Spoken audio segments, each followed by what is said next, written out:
અમાનુષી વર્તન પોલીસ તરફથી કરવામાં આવ્યું. આટલા લાંબા સમય સુધી હજી તપાસ જ ચાલી રહી છે. તમે શું કહેશો? ન્યાયપાલિકા પર કેટલો ભરોસો? તપાસનો વિષય અલગ છે. તપાસ ચાલી રહી હતી, એમાં રિપોર્ટ અમે માંગ્યો હતો પણ રિપોર્ટ હજુ સુધી આપ્યો નથી. એના માટે અમારે મજબૂર થવું પડ્યું છે પિટિશન કરવામાં. જે આખી ઘટના બની છે તમારી સાથે, ઘટના બન્યાની જ્યારે વાત કરીએ આપણે, તો કેટલું દુઃખ થાય તમને કે ભાઈ આ પ્રકારની ઘટના બને અને જ્યાં ઇન્વેસ્ટિગેશન થાય છે, ઇન્વેસ્ટિગેશનમાં પણ હજુ સુધી કશું સેટિસ્ફેક્ટરી બહાર આવ્યું નથી, સંતોષકારક કશું જ આવ્યું નથી. આટલી ઘટના તમારી સાથે બન્યા પછી તો ઠીક છે, ચાલો રેડી.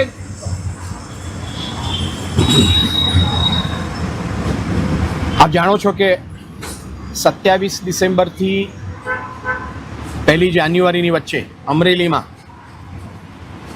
બીજેપીના MLA કૌશિક વેકરિયાના કહેવાથી પાયલ ગોટી, જે મારી સાથે અત્યારે ઊભી છે, અને મનીષભાઈ વાઘસિયા અને અન્ય બેની સામે એક ખોટી ફરિયાદ થઈ. કાયદાની વિપરીત રાત્રિના 12 વાગે પાયલ ગોટીને અન્ય લોકોની ધરપકડ થઈ. કસ્ટડીમાં તેમને મારવામાં આવ્યા. અમરેલીમાં તેમને બદનામ કરવા માટે અને શાને માટે બીજેપીના MLAની સામે કથિત પત્ર લખવામાં આવ્યો છે, એની સજાના ભાગરૂપે કોર્ટમાં કશું પુરવાર થાય તેની પહેલાં અમરેલીની પોલીસ અને તેના SP સંજય ખરાટ સાહેબ એ બીજેપીના MLAની ભાડુતી સેના બનીને આ લોકોને સરઘસ કાઢ્યા, પરેડ કરાવી અમરેલી શહેરમાં. એની સામે ઘણો અવાજ ગુજરાતમાં ઉઠ્યો. 13 જાન્યુઆરીએ DGP સાહેબ સમક્ષ ફરિયાદ કરી લેખિતમાં પાયલે. State monitoring cell DIG Nirlipt રાયની ઇન્કવાયરી સોંપવામાં આવી. ઇન્કવાયરી પતી ગઈ, તેનો રિપોર્ટ સબમિટ કરવામાં આવ્યો. આજે 1 મહિનો થવા આવ્યો. હજુ સુધી એ રિપોર્ટ પર DGP વિકાસ સહાયે કોઈ FIR નોંધી નથી. SP સંજય ખરાટ અને અન્ય પોલીસ કર્મચારીઓની સમક્ષ કોઈ પગલાં લીધા નથી. કોઈ ડિપાર્ટમેન્ટલ ઇન્કવાયરી કે કોઈ કશું કરવામાં આવ્યું નથી. અને આમ આ લોકલ ઓથોરિટીની ચૂંટણી પછી પણ કોઈ પગલાં લેવામાં નથી. એટલે આજે પાયલ ગોટીએ હાઈકોર્ટમાં પિટિશન કરી છે. સ્ટેટ મોનિટરિંગ સેલનો રિપોર્ટ માંગ્યો છે.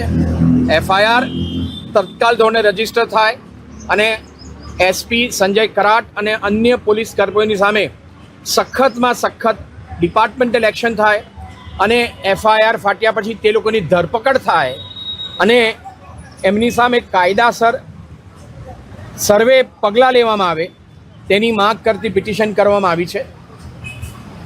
આવતા 2 દિવસમાં DK બાસુના વાયોલેશન માટે બીજી કન્ટેમ્પ પિટિશન પણ થશે. પણ બધા એમ કહેતા હતા કે ભાઈ આ શાને માટે પિટિશનમાં મોડું થઈ રહ્યું છે, પણ અમે સરકારને પૂરી તક આપવા માગતા હતા. અને સરકાર પોતે અને DGP પોતે 1 મહિના પછી પણ કશું ના કર્યું, એટલે અમને બહુ દુઃખ થયું. એટલે આજે અમે પાયલ ગોટીને અન્યના બંધારણીય અધિકારોના ભંગને માટે હાઈકોર્ટમાં પિટિશન કરી છે. Okay, thank you.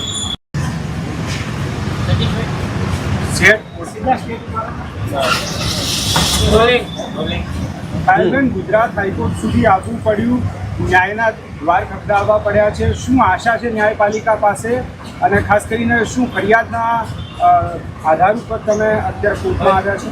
હા, ફરિયાદના આધારે. એટલે શું તમારી માંગણી છે એમાં? તમે અત્યારે કોર્ટમાં આવ્યા છો, એની પાછળનો આશય શું છે? મને પૂરેપૂરો ન્યાય મળે અને ગુજરાતની કોઈ પણ દીકરી સાથે આવું કાંઈ વર્તન કરવામાં ના આવે, એના માટે. જે રીતનું અમાનુષી વર્તન પોલીસ તરફથી કરવામાં આવ્યું, આટલા લાંબા સમય સુધી હજી તપાસ જ ચાલી રહી છે. તમે શું કહેશો? ન્યાયપાલિકા પર કેટલો ભરોસો? તપાસનો વિષય અલગ છે. તપાસ ચાલી રહી હતી, એમાં રિપોર્ટ અમે માંગ્યો હતો પણ રિપોર્ટ હજુ સુધી આપ્યો નથી. એના માટે અમારે મજબૂર થવું પડ્યું છે પિટિશન કરવામાં. જે આખી ઘટના બની છે તમારી સાથે, એ ઘટના બન્યાની જ્યારે વાત કરીએ આપણે, તો કેટલું દુઃખ થાય તમને કે ભાઈ આ પ્રકારની ઘટના બને અને જ્યાં ઇન્વેસ્ટિગેશન થાય છે, ઇન્વેસ્ટિગેશનમાં પણ હજુ સુધી કશું સેટિસ્ફેક્ટરી બહાર આવ્યું નથી, સંતોષકારક કશું જ આવ્યું નથી. આટલી ઘટના તમારી સાથે બન્યા પછી તો ઠીક છે, ચાલો રેડી.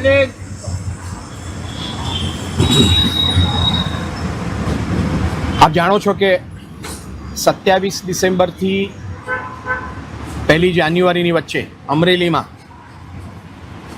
બીજેપીના MLA કૌશિક વેકરિયાના કહેવાથી પાયલ ગોટી, જે મારી સાથે અત્યારે ઊભી છે, અને મનીષભાઈ વાઘસિયા અને અન્ય બેની સામે એક ખોટી ફરિયાદ થઈ.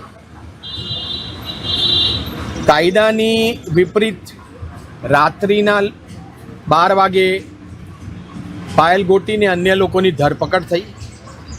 કસ્ટડીમાં તેમને મારવામાં આવ્યા.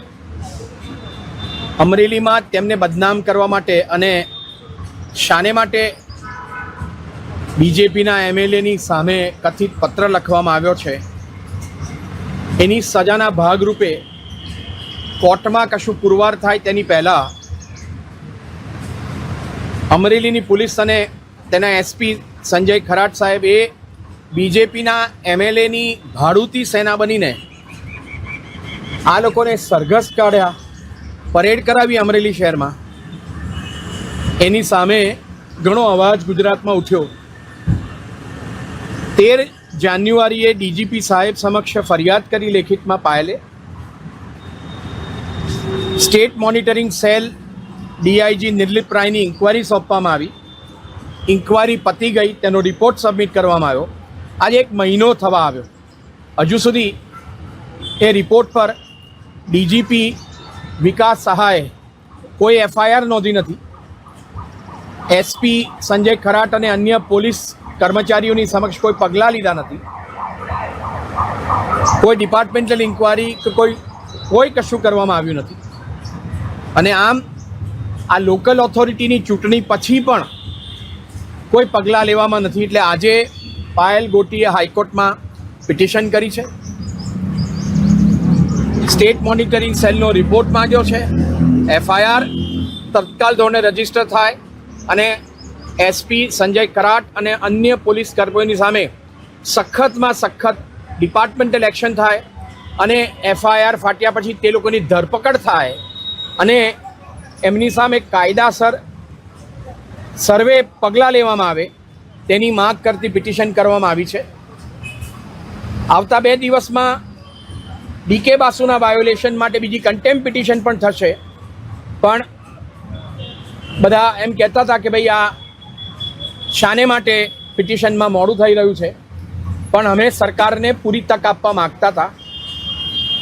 અને સરકાર પોતે અને DGP પોતે 1 મહિના પછી પણ કશું ના કર્યું, એટલે અમને બહુ દુઃખ થયું. એટલે આજે અમે પાયલ ગોટીને અન્યના બંધારણીય અધિકારોના ભંગને માટે હાઈકોર્ટમાં પિટિશન કરી છે. Okay, thank you.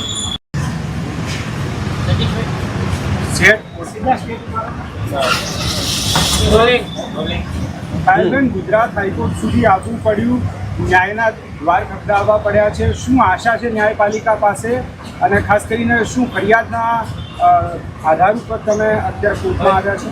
હા, ફરિયાદના આધારે.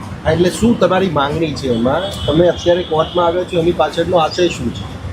મને પૂરેપૂરો ન્યાય મળે અને ગુજરાતની કોઈ પણ દીકરી સાથે આવું કાંઈ વર્તન કરવામાં ના આવે, તેના માટે. જે રીતનું અમાનુષી વર્તન પોલીસ તરફથી કરવામાં આવ્યું, આટલા લાંબા સમય સુધી હજી તપાસ જ ચાલી રહી છે. તમે શું કહેશો? ન્યાયપાલિકા પર કેટલો ભરોસો? તપાસ નો વિષય અલગ છે. તપાસ ચાલી રહી હતી, એમાં રિપોર્ટ અમે માંગ્યો હતો, પણ રિપોર્ટ હજુ સુધી આપ્યો નથી. એના માટે અમારે મજબૂર થવું પડ્યું છે પિટિશન કરવામાં. જે આખી ઘટના બની છે તમારી સાથે, એ ઘટના બન્યાની જ્યારે વાત કરીએ આપણે, તો કેટલું દુઃખ થાય તમને કે ભાઈ આ પ્રકારની ઘટના બને અને જ્યાં ઇન્વેસ્ટિગેશન થાય છે, ઇન્વેસ્ટિગેશનમાં પણ હજુ સુધી કશું સેટિસ્ફેક્ટરી બહાર આવ્યું નથી, સંતોષકારક કશું જ આવ્યું નથી. આટલી ઘટના તમારી સાથે બન્યા પછી તો ઠીક છે, ચાલો રેડી.